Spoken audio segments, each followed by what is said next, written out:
आज हम लोग का चैप्टर है केमिकल काइनेटिक्स। कि केमिकल काइनेटिक्स जो है डील करता है विद स्पीड ऑफ रिएक्शन और वेलोसिटी ऑफ रिएक्शन। तो बेसिकली हम यहाँ पर बात कर रहे हैं स्पीड ऑफ अ रिएक्शन की। अब कोई भी केमिकल रिएक्शन जो टेक प्लेस करता है वो एक पर्टिकुलर स्पीड पे करेगा।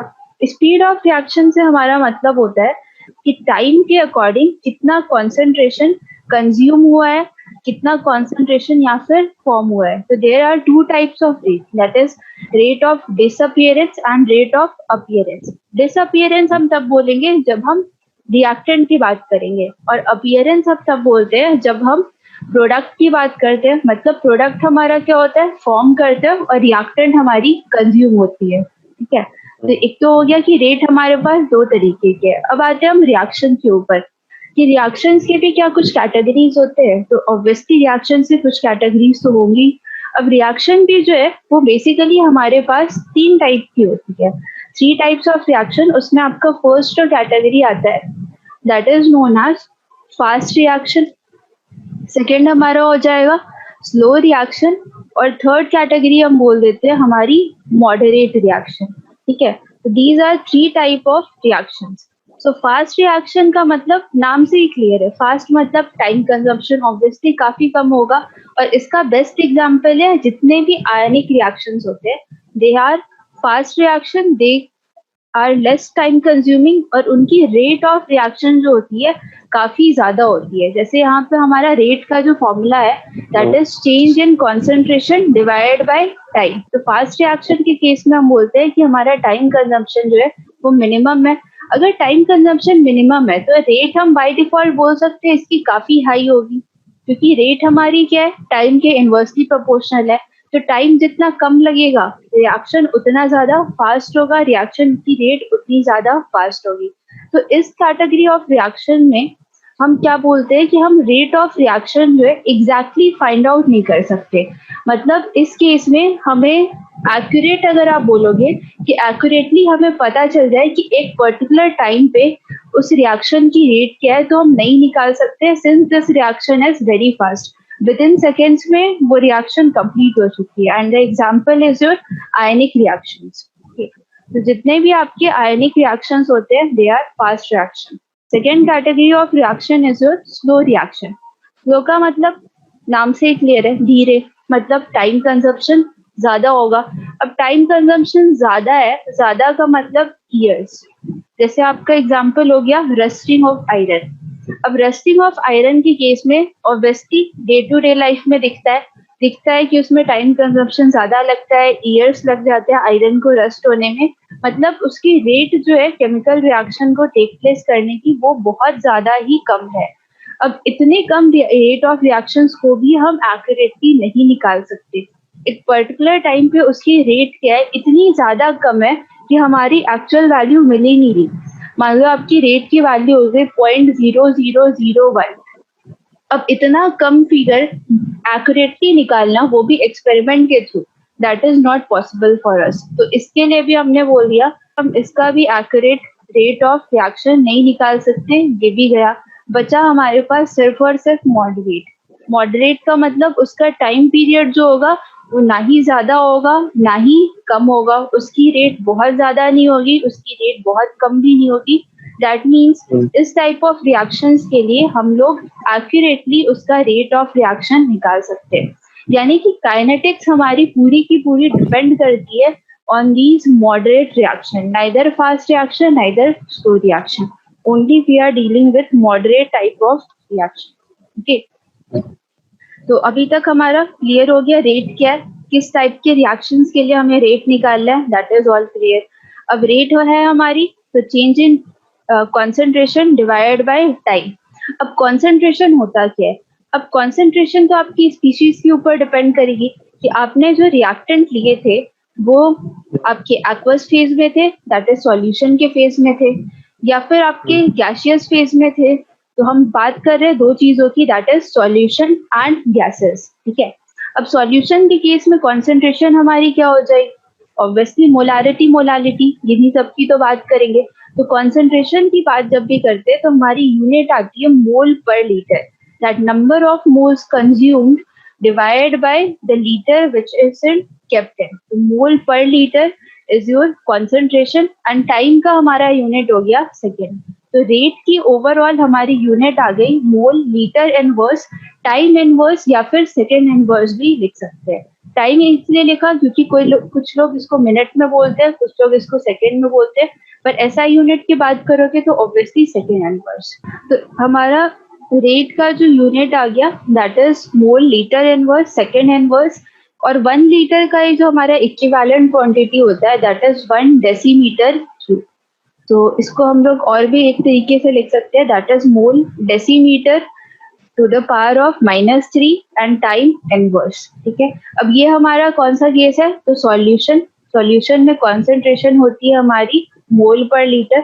पर यहीं पे अगर हम गैसियस रिएक्शंस की बात करते हैं, मतलब हमारा जो कंपाउंड है वो गैसेस है, तो गैसेस की कॉन्सेंट्रेशन जो एक्सप्रेस करते हैं that is in terms of partial pressure.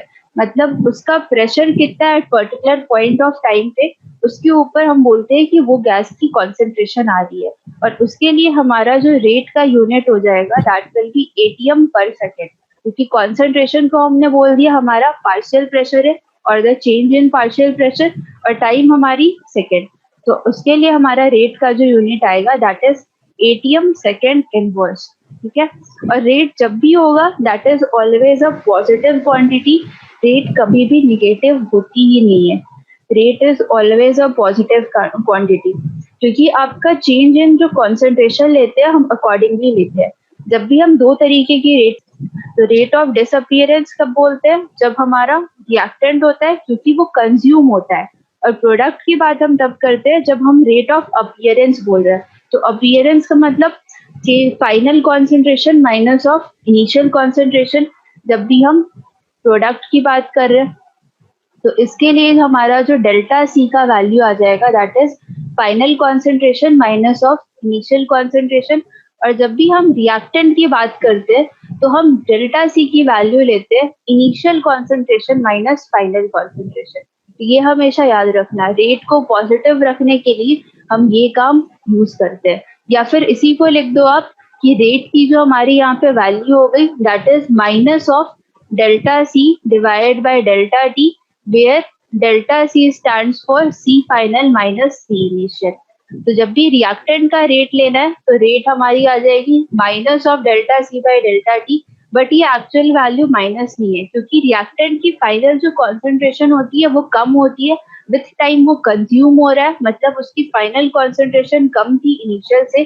तो आपकी डेल्टा सी की जो वैल्यू है वो बाय डिफॉल्ट यहाँ पे निगेटिव है. So negative into negative gives you a positive value. So rate is a positive.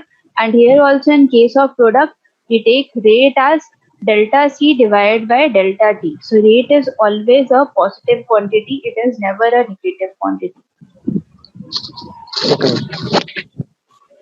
Okay हो गया. Yeah. तो फिर अभी हम नेक्स्ट जो मूव कर रहे हैं that is type of rate of reactions. अब type of rate of reaction depending on reactant and product we have to, that is rate of appearance and disappearance. But rate overall is categorized into 3 categories. That first is your average rate. This is first. Second is your instantaneous rate, and third is your initial rate. Average rate का मतलब total change in concentration, that is final concentration minus initial concentration divided by time taken, that is equal to delta C by delta T. और मैंने already last slide में भी mention किया था, reactant के लिए हम लोग यूज करते हैं minus of delta R, that is change in the reactant concentration divided by time. और प्रोडक्ट के लिए हम एज इट इज यूज करते हैं delta P divide by T, that is change in the concentration of product divide by time. So this is how we find the average rate. अब second है हमारा instantaneous rate. अब instantaneous का मतलब एक particular instant पे, एक particular time पे, मतलब आपका टाइम डिफाइंड है. आपको ऐसा कुछ बोल दिया कि आपकी time t equals to 10 second है. अब t इक्वल्स टू 10 सेकेंड पे आपकी रेट ऑफ रिएक्शन क्या होगी? तो इसको निकालने के लिए हम सिंपली करते हैं it is determined by drawing a tangent at time t on the curve of concentration. तो ये हमारा कॉन्सेंट्रेशन वर्सेस टाइम ग्राफ है. कॉन्सेंट्रेशन वर्सेस टाइम ग्राफ के अंदर अगर हमें टाइम टी पे मान लेते हैं कुछ इस पॉइंट पे हमें इसकी इंस्टेंटेनियस रेट निकालनी है, तो हम इस पॉइंट पे एक टैंजेंट ड्रॉ करेंगे। अब वो टैंजेंट ड्रॉ करने के बाद वहां पे हम लोग निकाल सकते हैं उसका स्लोप क्या होगा। बेसिकली हमने टैंजेंट ड्रॉ किया, टैंजेंट ड्रॉ करने के बाद उस पर्टिकुलर टैंजेंट का स्लोप निकाल लिया। स्लोप निकालने के बाद हम बोलेंगे कि यही हमारा इंस्टेंटेनियस रेट ऑफ रिएक्शन है। और इसी में थर्ड कैटेगरी आती है आपकी इनिशियल रेट। इनिशियल रेट मतलब टाइम जीरो पे। इनिशियल का मतलब ही क्या है, जब रिएक्शन स्टार्ट हुआ उस पॉइंट पे उसकी रेट ऑफ रिएक्शन क्या थी। तो जब भी आपका रिएक्शन स्टार्ट होगा मतलब टाइम जीरो जस्ट स्टार्ट हुआ है, टी इक्वल्स टू जीरो पे जो भी इंस्टेंटेनियस रेट आएगी उसी को हम लोग बोल देंगे कि वो हमारी इनिशियल रेट ऑफ रिएक्शन है। और instantaneous rate at T equals to zero पे निकालने का फिर से सेम तरीका, टैंजेंट ड्रॉ कर लेंगे टी इक्वल्स टू जीरो पे, टैंजेंट की स्लोप निकाल लेंगे और वही हमारी रेट ऑफ रिएक्शन होगी। बट ऑलवेज रिमेंबर, जब भी आप कहीं पे भी स्लोप ड्रॉ कर रहे हो या फिर टैंजेंट ड्रॉ कर रहे हो तो वो होना चाहिए कॉन्सेंट्रेशन वर्सेस टाइम, क्योंकि रेट हमारी होती है change in concentration divided by change in time. So the graph should be concentration versus time. Concentration should be on y-axis and time should be on x-axis. तभी हम लोग उसको rate बोलेंगे. Otherwise, that is not our rate of that particular reaction. Okay. Next है हमारा कि हम किसी भी पर्टिकुलर केमिकल रिएक्शन के लिए रेट लिखते कैसे हैं। तो रेट का हमें पता है change in concentration divided by time, लेकिन केमिकल रिएक्शन के अंदर हमारे पास तो स्टोइचियोमेट्रिक कोफिशिएंट्स होते हैं। स्टोइचियोमेट्रिक कोफिशिएंट मतलब कोई भी केमिकल रिएक्शन हमारे पास बैलेंस्ड होती है, विदाउट बैलेंसिंग तो कोई केमिकल रिएक्शन हम करते ही नहीं है। तो अभी आपका यहाँ पर हम लोग दो तरीके का रेट बोलेंगे, एक आपका रिएक्टेंट्स का और एक प्रोडक्ट का। तो अब रिएक्टेंट्स के रेट के लिए हमारा हो जाएगा rate of disappearance of A, मतलब ए किस रेट से डिसअपियर होगा, that will be equal to minus of D A divide by D T, that is change in concentration of A divide by time. अब rate of उसी तरीके से disappearance of B के लिए हमारा हो जाएगा minus of D B divide by D T. अब उसी तरीके से हम लोग प्रोडक्ट के लिए बोलते हैं हमारी रेट ऑफ अपीयरेंस। ठीक है, अब रेट ऑफ अपीयरेंस के लिए हमारे पास होता है सी का हो जाएगा प्लस ऑफ, क्योंकि हमारा कॉन्सेंट्रेशन जो है विथ टाइम इंक्रीज होता है, so it is rate of dc divided by dt, that means change of concentration of c with respect to time, and rate of appearance of d के लिए हो जाएगा d of d divided by dt। तो जब भी हमारे पास किसी भी स्पेशीज का रेट ऑफ रिएक्शन दिया होगा that is change in concentration by time, उससे जब भी हमें रेट ऑफ रिएक्शन निकालना होगा हम सिंपली जो भी उसकी कोफिशिएंट की वैल्यू है उससे डिवाइड कर देंगे, that will give us a rate of that particular reaction. This is in terms of A. अभी हमें इसको बी के अगर टर्म्स पे लिखना है तो बी के लिए हमारा कोफिशिएंट था m, उसको हमने डिवाइड कर दिया db बाई dt से, तो वो वैल्यू हो जाएगी minus of d of b divide by dt into 1 by m, that should be equal to rate of appearance of c that is dc by dt। अब उसके लिए हमारा कोफिशिएंट है p, so that is equal to d of c divided by dt into 1 by p, and that will be equal for the d, which is d of d divided by dt into 1 by q. The rate of reaction is nothing but rate of the individual product or individual reactant divided by its stoichiometric coefficient gives you the rate of the reaction। ठीक है, और यही हमारा relation है in between A B C and D.